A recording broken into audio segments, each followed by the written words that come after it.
شفنا في الفترة الأخيرة كلام كتير عن استبعاد نادي برشلونة من دوري أبطال أوروبا الموسم القادم بسبب قضايا الفساد. طيب إيه الموضوع؟ تعالوا أحكي لكم القصة كلها، يلا بينا.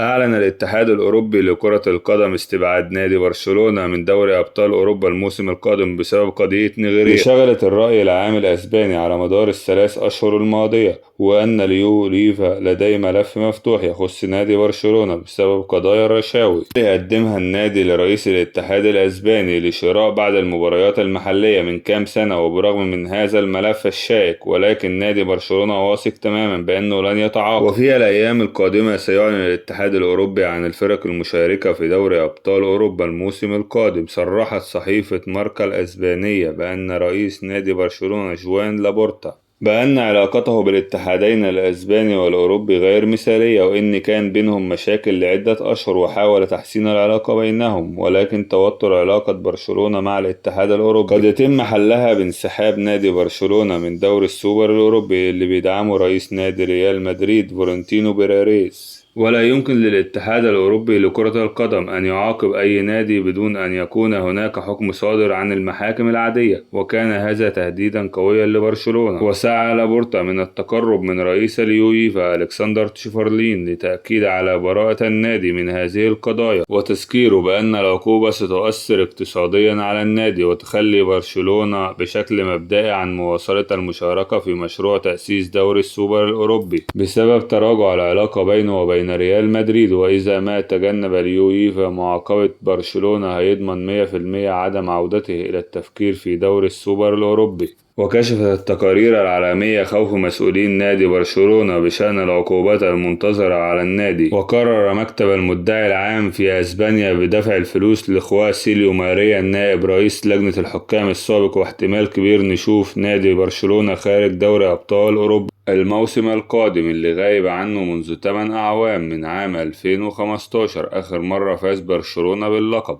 ولأول مرة برشلونة يغيب عن دوري أبطال أوروبا فترة طويلة كده. ولكن برشلونة ليه بصمة كبيرة في دوري الأبطال، ولكن ما حدث في الفترة الأخيرة أثر على اقتصاد نادي برشلونة وجعله في مرحلة الخطر.